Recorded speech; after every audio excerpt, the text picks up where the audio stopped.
Hello everyone, welcome to the journey of data analysis on my YouTube channel Zero to Data Analyst by Shalaka. So today is our part 7 of our series Power BI tutorials for data analysis.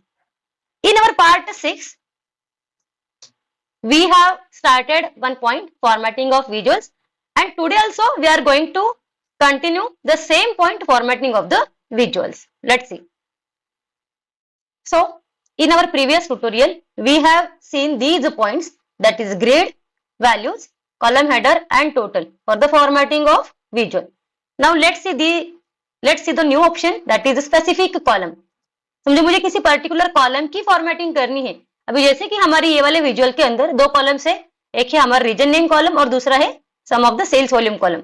मुझे particularly किसी एक column की भी formatting करनी है तो फिर हम लोग यहाँ से कर सकते हैं by using the specific column.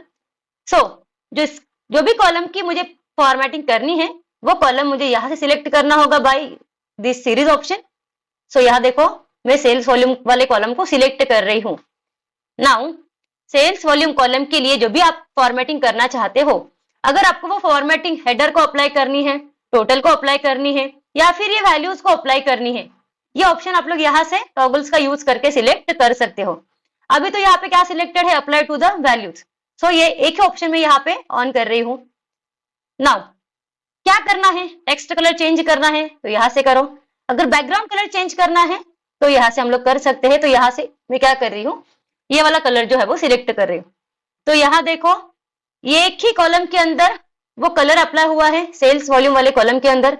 At the same time वो ओनली वैल्यूज के बैकग्राउंड पर ही अप्लाई हो रहा है। क्यों? क्योंकि हम लोगों ने apply to the header and apply to the total of रखा था। अगर मैं ऑन करती हूँ तो वो हेडर एंड टोटल को भी अप्लाई हो रहा है। सो इस तरह से हम लोग क्या करते हैं, पर्टिकुलरली किसी कॉलम की भी फॉर्मेटिंग कर सकते हैं by using this option specific column.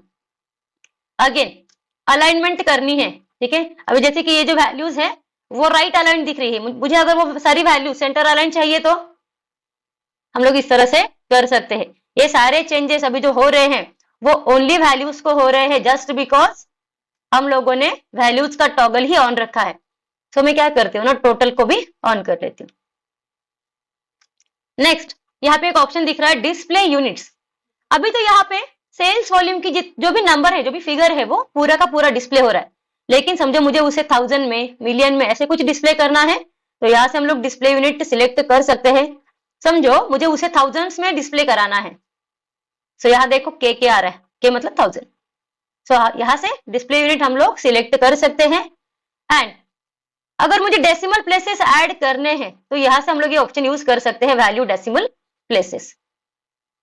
So these are all the formatting option regarding any specific column. Next देखो यहाँ पे सेल एलिमेंट्स का ऑप्शन है, ठीक है। ये वाला जो ऑप्शन है वो हम लोग आगे जाके यूज करेंगे फॉर कंडीशनल फॉर्मेटिंग, ठीक है। इस तरह से मुझे बेसिक फॉर्मेटिंग नहीं करनी है, किसी कंडीशन के बेसिस पर फॉर्मेटिंग करनी है तो फिर हम लोग ये ऑप्शन यूज करने वाले हैं आगे जाके, सेल एलिमेंट्स। नाउ नेक्स्ट देखो यहाँ पे यूआरएल आइकॉन, ठीक है। अभी जैसे कि ये वाले डेटा के अंदर हमारे पास कोई लिंक्स नहीं है, किसी वेबसाइट की लिंक हो गया, किसी वेब पेज की लिंक हो गई, ठीक है, ऐसे लिंक्स नहीं है। अगर कोई लिंक प्रेजेंट है तो उसे अगर मुझे फॉर्मेट करना है तो फिर ये वाले ऑप्शन का यूज करते हैं हम लोग, यूआरएल आइकॉन, ठीक है। मुझे पर्टिकुलर पूरी की पूरी लिंक डिस्प्ले करनी है या फिर जस्ट उसका सिंबल डिस्प्ले कराना है, उसके लिए हम लोग ये ऑप्शन यूज करते हैं यूआरएल आइकॉन। नाउ उसके बाद है देखो यहाँ पे स्पार्क लाइंस। ये वाला फीचर जो है टेबल एंड मैट्रिक्स वाले विजुअल के लिए ही एप्लीकेबल है। सो वो भी हम लोग आगे वाले ट्यूटोरियल्स के अंदर डिस्कस करेंगे। देन अगर हम हमारे रिपोर्ट के अंदर कोई इमेज इंसर्ट करते हैं, फॉर एग्जांपल मैं किसी कंपनी का लोगो इंसर्ट कर रही हूँ तो वो इमेज की फॉर्मेटिंग करनी है तो हम लोग यहाँ से ये ऑप्शन का यूज करके कर सकते हैं। नाउ नेक्स्ट देखो यहाँ पे ऊपर में आ रही हूँ स्टाइल प्रीसेट से लिखा हुआ है। स्टाइल प्रीसेट के अंदर यहाँ से हम लोग मल्टीपल स्टाइल्स जो है अवेलेबल है, उसमें से कोई भी स्टाइल हमारे विजुअल के लिए सिलेक्ट कर सकते हैं। ये क्या है ना, ये सारे प्री डिफाइंड सेट्स है। ये वाले सेट के अंदर, ये वाली स्टाइल के अंदर ऑलरेडी कुछ फॉर्मेटिंग जो है वो सेट करके रखी है। जैसे ही हम लोग कोई भी स्टाइल यहाँ से पिकअप करेंगे उसके अंदर जो भी फॉर्मेटिंग सेट करके रखी है वो हमारे विजुअल को अप्लाई हो जाएगी। फॉर एग्जाम्पल मैं यहाँ पे सिलेक्ट कर रही हूँ अल्टरनेटिंग रोज। तो यहाँ देखो ये जो ब्लैक कलर वाला ये जो फॉर्मेटिंग वो हम लोगों ने डिफाइन नहीं की, लेकिन अल्टरनेटिंग रोज ये वाली स्टाइल के अंदर ये फॉर्मेटिंग ऑलरेडी सेट करके रखी है जो हमारे विजुअल को अभी अप्लाई हो रही है।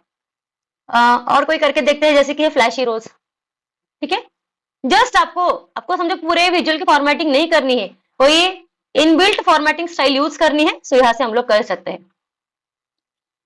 These are the style presets. Next देखो यहाँ पे दो ऑप्शन और है, एक है टाइटल और दूसरा है साइज एंड स्टाइल। टाइटल मतलब क्या, अभी ये जो मेरा विजुअल है ये विजुअल के ऊपर मुझे टाइटल डिस्प्ले करना है, तो फिर यहां से हम लोग टाइटल को ऑन करते हैं। तो यहाँ देखो जैसे ही टाइटल को ऑन कर रहे हैं ना, तो ऊपर एक सेक्शन दिख रहा है यहाँ पे ऐड विजुअल टाइटल। सो क्या टाइटल ऐड करना है यहां से हम लोग कर सकते हैं। समझो मैं यहाँ पे ऐड करना चाहती हूँ रीजन वाइज सेल्स। ओके, सो जो भी टाइटल हम लोग यहाँ से एंटर कर रहे हैं ना, तो यहाँ पे विजुअल के ऊपर वो डिस्प्ले हो रहा है। नाउ उसकी हेडिंग क्या रखनी है, उसका फॉन्ट साइज क्या रखना है, वो भी हम लोग चेंज कर सकते हैं। ठीक है, बोल्ड इटैलिक रखना है, अंडरलाइन करना है, यहाँ से हम लोग सिलेक्ट कर सकते हैं। टेक्स्ट कलर, बैकग्राउंड कलर, सो यहाँ से ना मैं उसका एक बैकग्राउंड सिलेक्ट कर लेती हूँ, ये वाला। ठीक है, फिर उसे सेंटर अलाइन कर लेती हूँ। सो इस तरह से हम लोग विजुअल के ऊपर उसका टाइटल जो है वो डिस्प्ले कर सकते हैं। जैसे टाइटल डिस्प्ले कर सकते हैं उसी की तरह उसी के नीचे हम लोग उसका सबटाइटल भी अगर ऐड करना है तो कर सकते हैं। ठीक है, ये मेन हमारा टाइटल और उसके नीचे हम लोग यहाँ पे सबटाइटल जो है वो ऐड कर सकते हैं। यहाँ पर भी अगेन वही सारे ऑप्शंस अवेलेबल है। ठीक है, नेक्स्ट देखो यहाँ पे डिवाइडर। ओके, ठीक है, यह देखो मैं क्या करती हूँ ना, डिवाइडर डिस्प्ले कराने के लिए एक ब्लैक कलर सिलेक्ट कर लेती हूँ और उसकी विड्थ इंक्रीज करती हूँ। ठीक है, यहाँ देखो ये ब्लैक कलर दिखाई दे रही है, तो ये डिवाइडर जो है वो क्या कर रहा है, टाइटल सबटाइटल वाले एरिया को ये वाले विजुअल से सेपरेट कर रहा है। ठीक है, मतलब ये वाला पार्ट अलग हो रहा है, ये वाला पार्ट जो है वो अलग हो रहा है। उसकी लाइन स्टाइल जो है सॉलिड, डैश, डॉटेड, कोई भी हो अगर हम लोग यहाँ से सिलेक्ट कर सकते हैं। ठीक है, दो पार्ट्स को हम लोग अलग अलग डिस्प्ले कराना चाहते हैं तो हम लोग डिवाइडर का यूज कर सकते हैं। अभी के लिए तो मैं उसे ऑफ कर देती हूँ। और नेक्स्ट है हमारी स्पेसिंग। ठीक है, space between the label and visual. So spacing को चेंज करना है, यहां से हम लोग कर सकते हैं। सो मैं सबटाइटल को ऑफ कर देती हूँ और टाइटल के लिए भी यहां से ऑफ कर देती हूँ। So these are all the formatting option under this visual category for this visual. So today we will end here. Stay tuned for the upcoming tutorials and please like, comment and subscribe to my channel 02 Data Analyst by Shalaka. Thank you.